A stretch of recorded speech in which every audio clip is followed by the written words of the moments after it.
오늘 우리에게 주시는 하나님 말씀은 호세아 7장 13절에서 15절 석절 말씀입니다.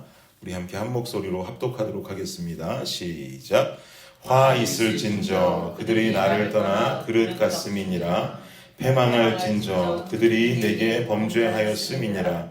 내가 그들을 건져주려 하나 그들이 나를 거슬러 거짓을 말하고 성심으로 나를 부르지 아니하였으며 오직 침상에서 슬피 부르짖으며 곡식과 새 포도주로 말미암아 모이며 나를 거역하는도다. 내가 그들 팔을 연습시켜 힘있게 하였으나 그들은 내게 대하여 악을 꾀하는도다. 아멘.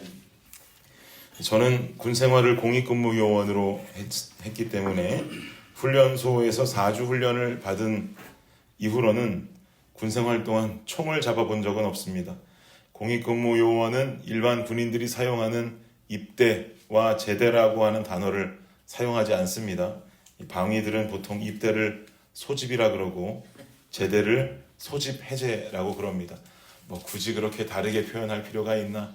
안 그래도 방위 같은 게 한스러운데 소집이라 그러고 소집 해제한다 그러는 것만으로도 굉장히 들을 때 우스꽝스러운 단어라서 웃고는 합니다.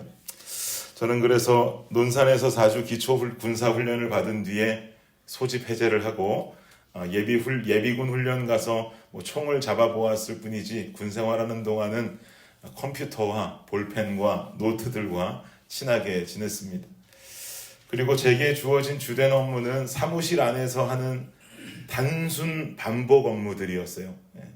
이런 업무들을 빠르고 신속하게 수행할 수 있도록 사무실 안에서 단순하고 반복되는 업무들을 빠르게 처리할 수 있는 잔머리들만 2년 동안 늘게 되더라고요.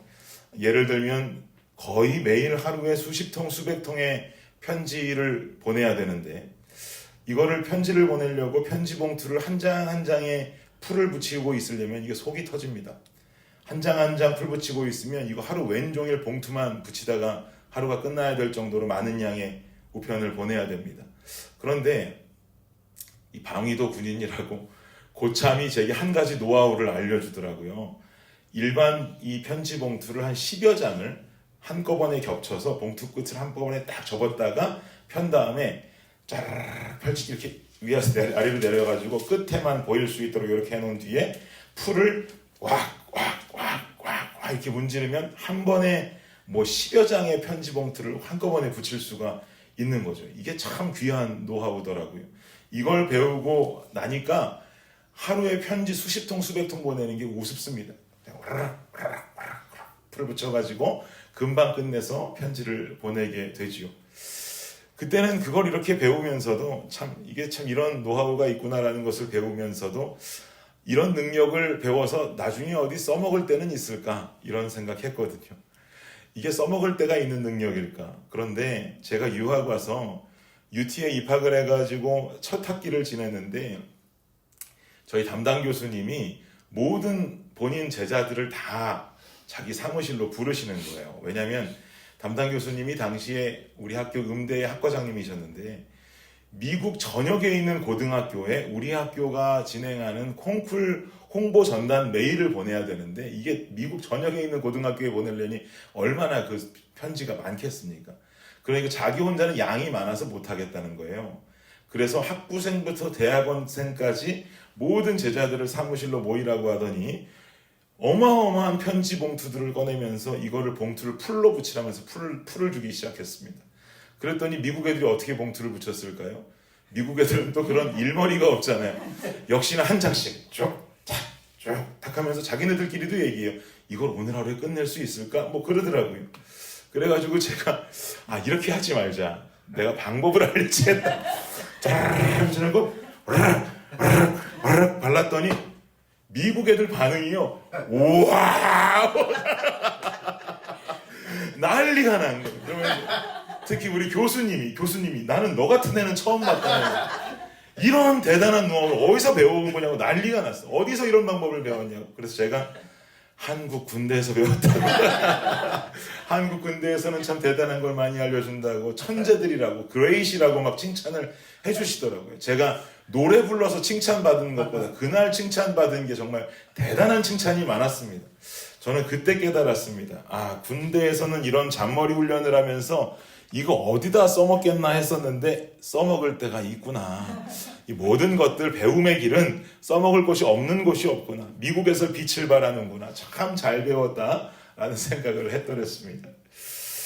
우리는 삶을 살면서 늘 기쁜 일만 경험하면서 살지는 않죠. 어려운 시기를 겪기도 하고 고통의 시간들을 지나갈 때가 있습니다. 그럴 때마다 이 고통의 시간들 나중에 다 써먹을 때가 있나? 이 일들로 내가 나중에 무슨 일들을 겪게 되려고 이걸 내가 이런 시기를 겪고 있나? 그리고 또 나는 하나님 믿는 하나님 자녀인데 도대체 하나님은 왜 나를 이렇게 고통 중에 거하게 하시는가? 왜 나를 이렇게 광야에 내버려 두시는 것일까? 라는 생각이 들 때가 있죠. 그런데 오늘 본문 15절에 이런 궁금증을 해소시켜주는 말씀이 나옵니다. 우리 15절 말씀 한번 볼까요? 시작! 내가 그들 팔을 연습시켜 힘있게 하였으나 그들은 내게 대하여 악을 꾀하는도다. 저는 이 말씀에서 내가 그들 팔을 연습시켜 힘있게 하였다라고 하는 이 구절이 참 인상 깊습니다. 하나님께서는 고난을 통해서 어려움들을 통해서 우리에게 주기 원하고자 하는 메시지는 나를 강한 자로 만들기 원하신다는 거예요. 어려운 시간을 통해서 단련되어지고 훈련되어지면서 더 강한 믿음의 사람으로 성장하기 원하신다는 것이죠. 그런데 하나님의 기대함대로 우리는 삶을 살면서 과연 어려움을 겪고 고통을 겪게 될 때 하나님께서 원하시고 기대하시는 만큼 훈련되고 그리고 그것을 이겨나가면서 더 강인한 믿음의 자녀로 자라나는가? 15절 말씀을 보니까 대개의 우리 믿는 사람들은 그런 모습이 아니라 이런 모습을 갖추고 있는 것 같아요. 그들은 내게 대하여 악을 꾀하는도다. 힘든 시간을 허락하고 고통과 고난의 시간을 허락하면서 믿음의 강인한 사람으로 성장을 원했는데 도리어 백성들은 내게 대해서 악을 꾀한다라고 지금 기록합니다. 이게 무슨 말이냐면 하나님은 나를 단련시키시고 훈련시키셔서 더 강한 당신의 자녀로 만들어가기 원하시지만 당신의 사랑하는 백성들은 고난이 찾아오고 어려움이 찾아오니까 하나님을 다 버리고 하나님 없구나. 하나님 나를 사랑하지 않는구나라는 마음으로 다른 신들을 찾아서 우상 숭배하는 삶을 살게 되더라는 것이죠. 다른 힘을 의지하게 되더라는 것입니다. 이스라엘 백성들의 삶도 그랬죠. 하나님께서 주시는 연단의 시간들이 있었고 고난과 힘듦의 시간 속에 하나님 훈련시키기 원하셨지만 이스라엘 백성들은 모두 하나님을 떠나버리고 다른 신, 다른 힘을 구하면서 살아가는 모습들을 보게 됩니다. 그러니 호세아의 모습을 통해서 호세와의 고멜과의 모습을 통해서 하나님께서 그런 음란한 백성들의 모습을 보여주기 원하셨던 것이고 그 자녀들 이스라엘, 로루하마 그리고 로암미라고 하는 자녀들을 통해서 로루하마가 로하마가 되고 로암미가 암미가 되고자 하는 그런 마음의 표시를 이스라엘 백성들에게 보여주셨던 이유가 그런 것들 아니겠습니까? 왜 나를 떠나느냐? 너희 백성들이 더 강인해지기를 원할 것만 왜 나를 떠나느냐? 이 말이죠. 그러니 돌아와라. 돌아와라 주님은 계속 명령하고 계시는 것입니다. 이 고난의 시간을 앞으로 어디다 써먹겠나라고 하는 생각이 들어서 얼른 고난의 시간을 탈출하고 싶지만 결국 하나님께서는 이 시간을 통해 강한 나를 만드셔서 당신 나라를 위한 일꾼으로 사용하기 원하신다는 것입니다. 이스라엘 백성들의 모습이 딱 이랬다고 우리에게 설명하고 있는 것이죠. 사랑하는 여러분, 우리 삶에 찾아오는 어려움의 시간을 통해서 하나님은 나를 훈련하기 원하신다. 믿음의 사람이 되기 원하신다라고 하는 중요한 진리를 잊지 마십시오. 아주 멋진 명검을 만들기 위해서는 수없는 망치질과 수없는 당금질을 거쳐야지 명검을 만들 수 있다고 말하지 않습니까? 우리 인생도 사실은 고통이 지나가는 순간, 고난이 지나가는 순간은 우리가 명검이 되고 있는 시간인데 명검이 되기 위해서 보내고 있는 시간인데 그 시간을 참지 못하고 다른 신을 향해서 우리가 다른 신을 향해서 우상 숭배해야 하지 않겠지만 우리 인생 속에 더 하나님보다 귀한 것을 두고 하나님의 힘보다 더 다른 세상의 힘을 의지하면서 이렇게 하면 될 수 있지 않을까? 이렇게 하면 더 명검될 수 있지 않을까라고 생각하며 살아가는 모습은 보이더란 말이죠. 그게 우상 숭배와 동일한 것입니다. 우리가 명검이 될 수 있는 기회는 계속 그 안에서 담금질하고 그리고 망치로 때리고 담금질하고 망치로 때리는 그 시간들 속에 그 시간을 지나가 보니 어느 순간 진짜 명검이 되어 있더라.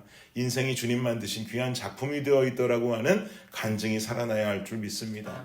광야는 훈련의 장소입니다. 다른 신께로 도망가는 것 아니라 내가 믿는 하나님을 더욱 찾는 시간이 되어야 됩니다.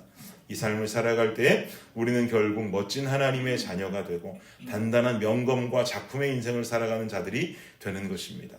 명검으로, 작품의 삶으로 오늘 하루를 멋지게 살아갈 수 있는, 때론 힘든 순간이 온다 할지라도 주님을 더욱 붙잡고 하나님의 이름을 부르는 오늘 하루가 되시기를 예수님의 이름으로 축복합니다.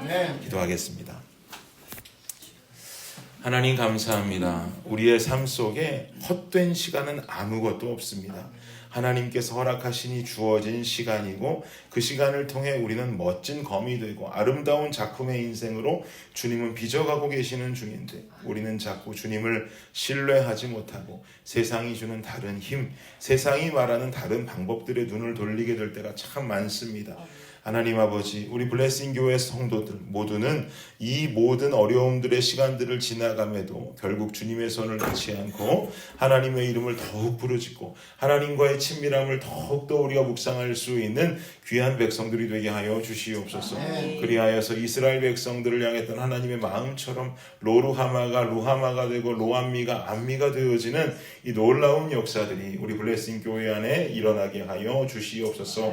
오늘도 새벽 예배를 통하여서 또 이 온라인 말씀을 통하여서 하루를 시작하는 모든 성도들 가운데 어렵고 힘든 순간을 지내가는 성도들이 있다면 오늘 말씀을 통해서 더 주님 기억하며 그 순간들을 강인함으로 버텨나갈 수 있는 모두가 되게 하여 주시옵소서. 감사합니다. 예수님의 이름으로 기도드립니다. 아멘.